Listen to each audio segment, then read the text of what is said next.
Hey, good afternoon. It's Betty. And I decided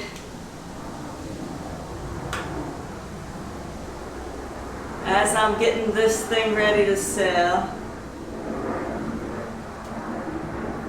I decided I've got a lot more work to do on it and I'm going to hold on to it for a while.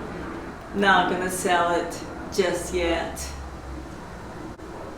This thing, I've gotten it to the point where it cranks and runs pretty much just like new.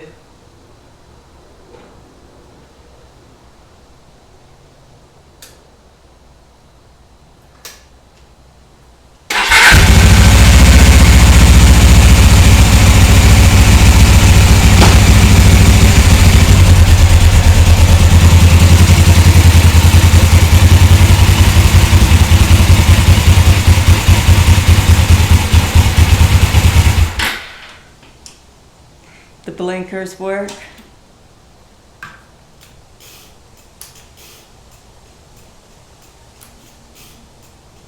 The horn works. Everything's good.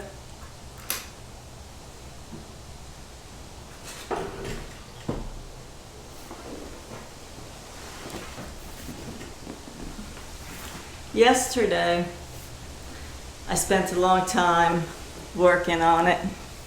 I didn't get done till about 9:30 last night. I had to pull the carburetors out again. I'm sparing you that because I've been taking them in and out probably 6 times now. Take it out, open it up, adjust something, clean, check to see if something's clean or sticking or whatever, working correctly, and putting it back together. So yesterday afternoon I got it put back together because it was idling higher than it should be, but it would, like, when I would put it in first, if I'm driving and I'm saying third and I downshift to second and then to first, as I'm coming up to the stop sign, the idle would just start going up really high. And even down the road, it just cut off when I came to the stop sign. So for some reason it wasn't getting enough fuel or getting too much fuel or who knows what. So I pulled them out, fixed them, made sure everything was perfectly clean, pristine. I had a little problem with the diaphragm was sticking a little bit, but I thought once it gets in there and starts running, it will fix itself. But when I cranked it, after I got it all back in, cranked it up, there was actually gas coming out from,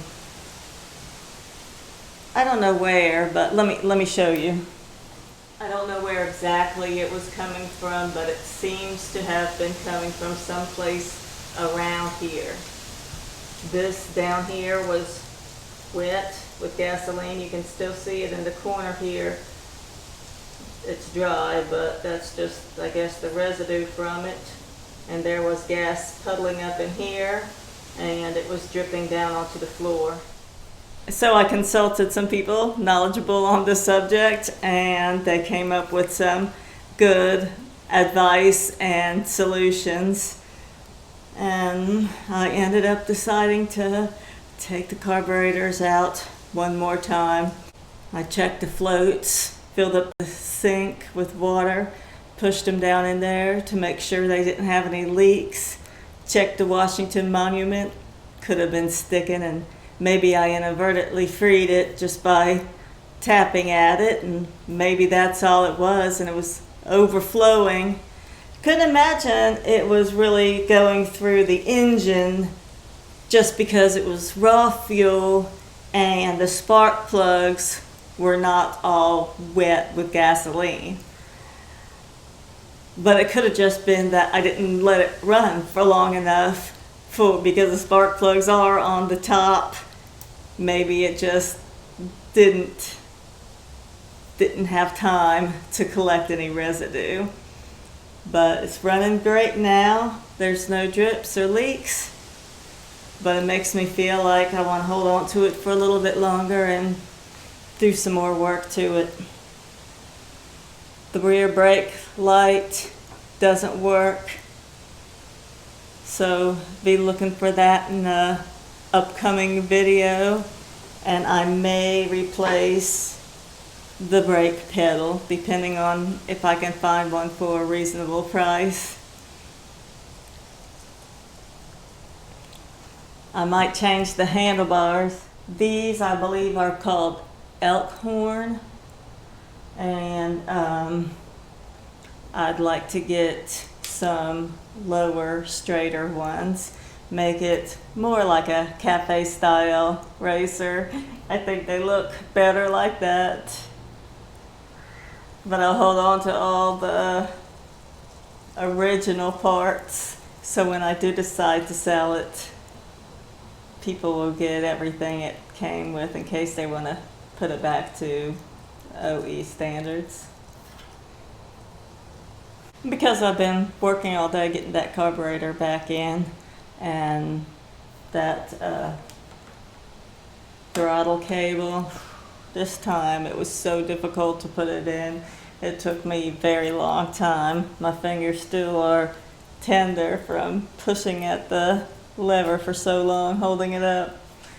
But it's fun. I enjoy working on this bike. And so instead of just selling it because I want to get something else to work on, I think I'll just keep on working on this. It's a good bike and I enjoy working on it. I just want to give you all a little heads up on what I've been up to, and I hope you all have a wonderful day. And any veterans out there, thank you for your service.